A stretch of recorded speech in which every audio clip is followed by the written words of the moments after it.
The greeting I received upon reaching my 18th year bore no celebration.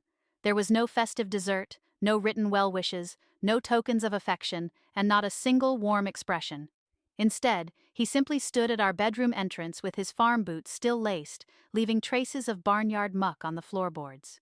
His gaze mirrored the calculation of a trainer assessing an animal destined to be tamed, as he declared that my age was finally sufficient and my justifications were at an end. Perched on the mattress edge, I kept my fingers intertwined and my gaze fixed downward, assuming the exact rigid posture drilled into me from early childhood.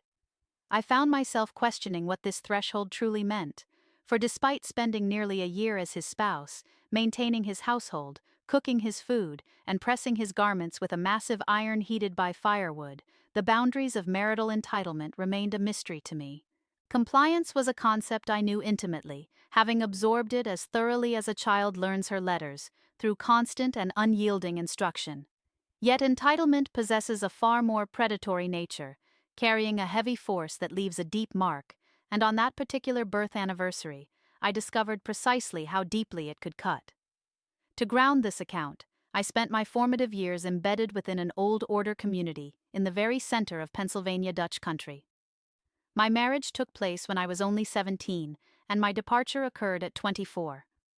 Today, my purpose is to give voice to the narratives long concealed beneath heavy bedding and absolute quiet, inherited through lineages of wives who lacked the power to speak a single refusal. For those seeking an authentic glimpse into the reality of these unions, far removed from the picturesque images sold to outsiders and the superficial allure of seasonal markets, it is vital to look at the actual texture of a woman's existence once the onlookers depart.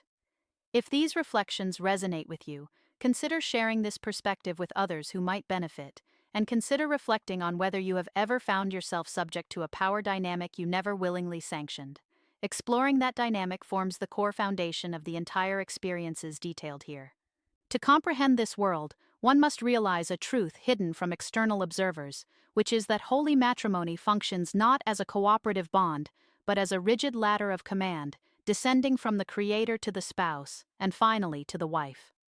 This order is explicitly detailed by the spiritual leader during the nuptial service, delivered during a grueling 3-hour sermon on unyielding benches, while one's future narrows into a predetermined script. The religious justification relies heavily on a specific scriptural mandate regarding a wife's absolute deference to her mate as an extension of divine duty.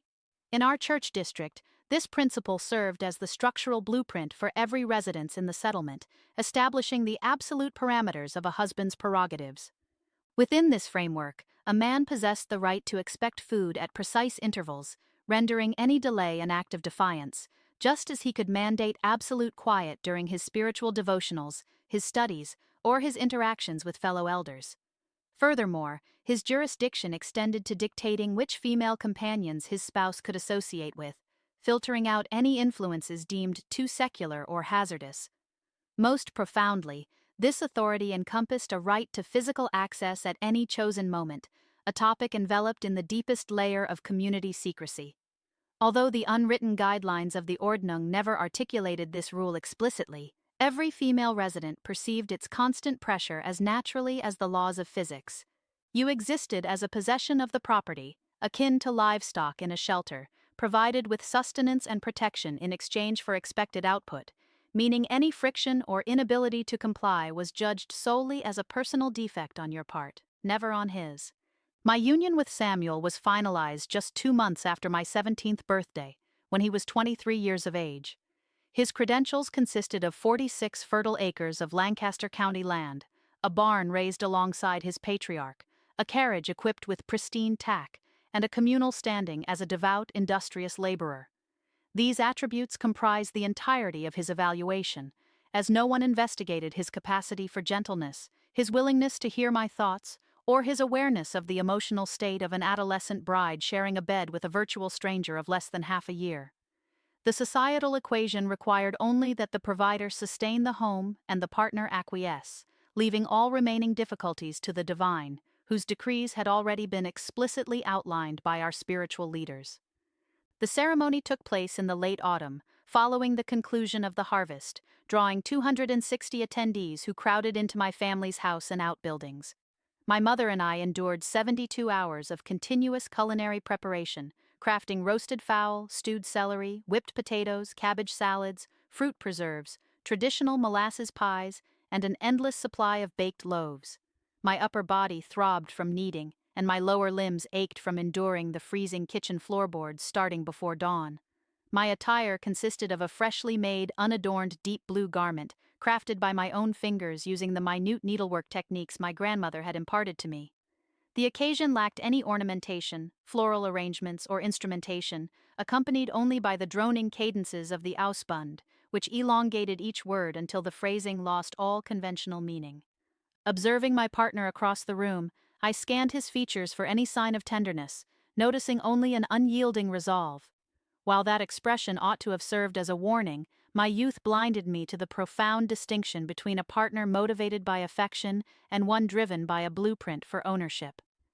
To an external observer, those two dispositions appear indistinguishable, yet their internal reality is completely disparate, an insight that required years of hardship to comprehend, costing me irreplaceable elements of my own identity. That initial evening unfolded with predictable solemnity, characterized by an unlocked shut door, a blanket crafted by maternal relatives, and a basin of unheated water nearby. It brought together two individuals entirely unequipped with the language of physical closeness, yet suddenly tasked with navigating it successfully overnight. The intimate specifics remain private out of respect for my past self, though it can be characterized as neither actively malicious nor particularly gentle.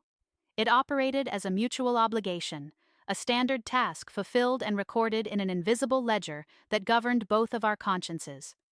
The ensuing season adopted a rigid pattern, commencing with a 4 o'clock awakening, followed by fire tending 15 minutes later, and brewed beverage preparation by 4:30.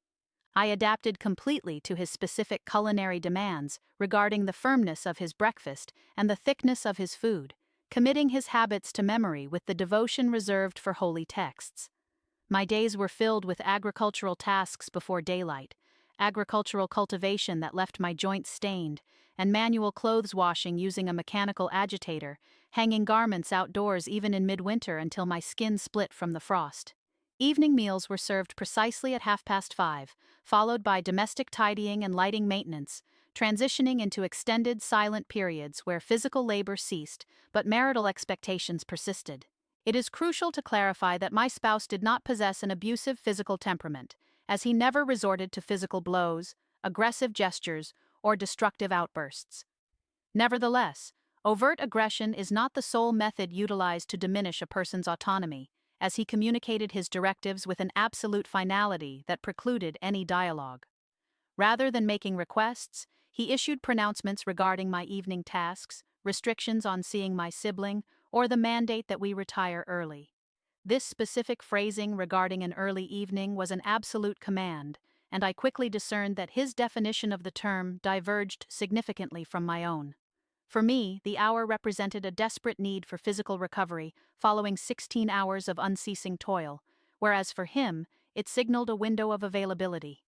The gulf between personal recuperation and spousal availability marks the exact division between an independent existence and marital subjugation, a division that was entirely absent from my environment, where the two concepts were fused into one.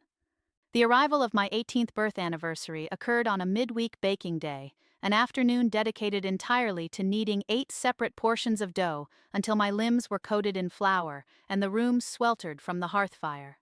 Exhausted and aching, I had forgotten the significance of the date until my sibling Rebecca secretly transferred a note to me across the property boundary, wishing me well with a delicate illustration of a wildflower. Stowing that message in my pocket caused a profound emotional stir within me, highlighting the reality that at a mere 18 years old, my spirit felt decades older.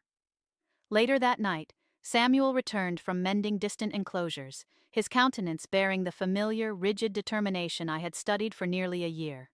Positioned at the threshold of our chamber, he uttered the words that redefined our arrangement, announcing that my age removed any further justification for delay.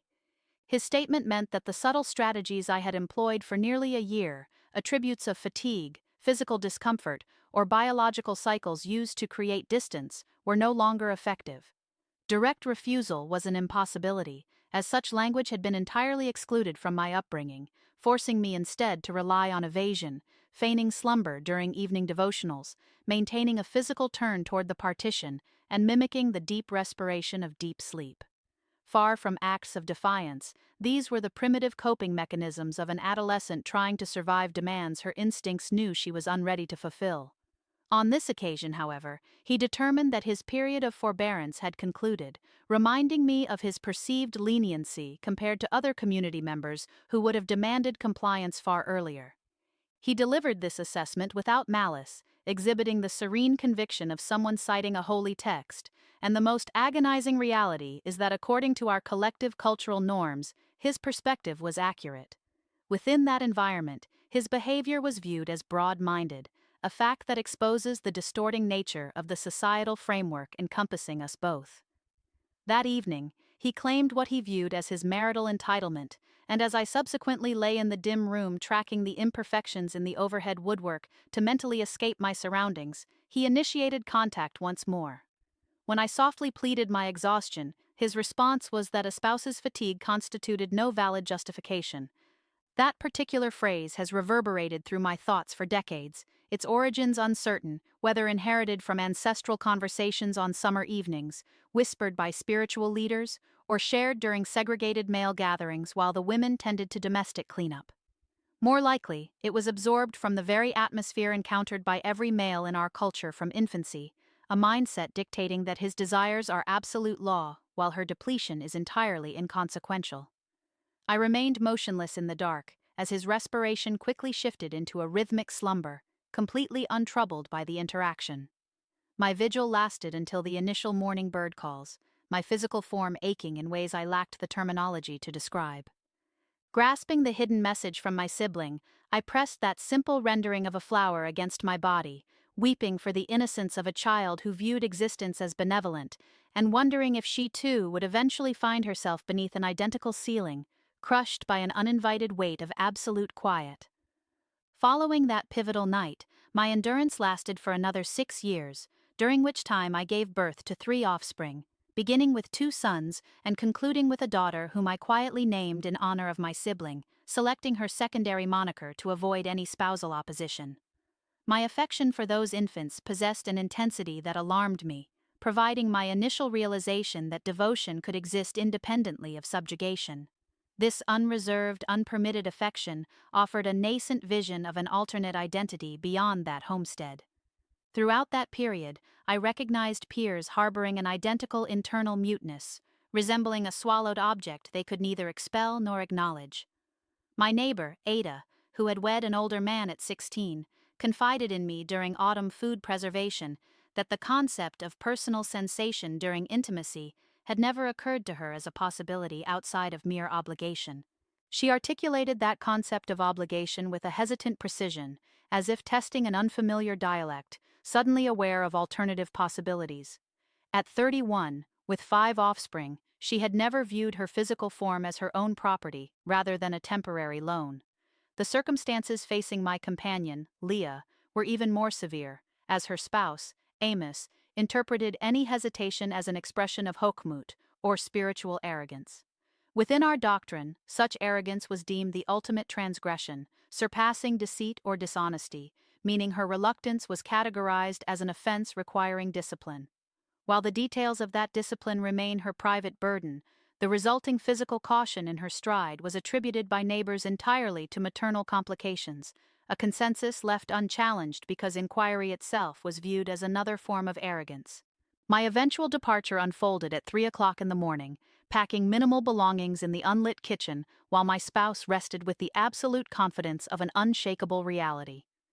I traversed 3 miles of unpaved roadway to reach the dwelling of a non-Amish acquaintance named Diane, who had quietly extended an olive branch months prior, offering sanctuary and communication without immediate interrogation.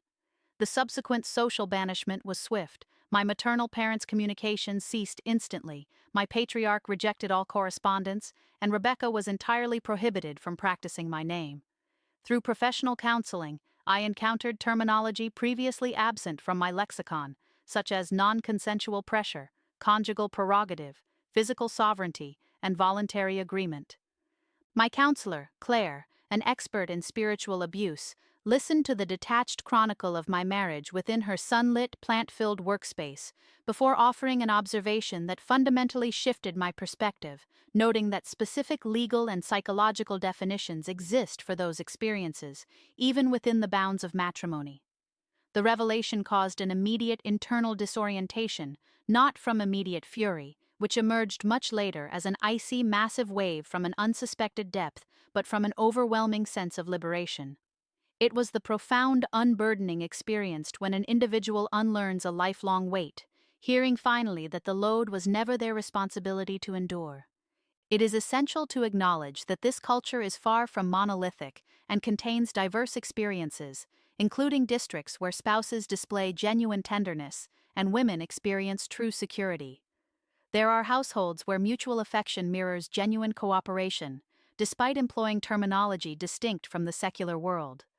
I witnessed these dynamics firsthand, observing men who regarded their partners with authentic warmth, sincere interest, and undeniable regard.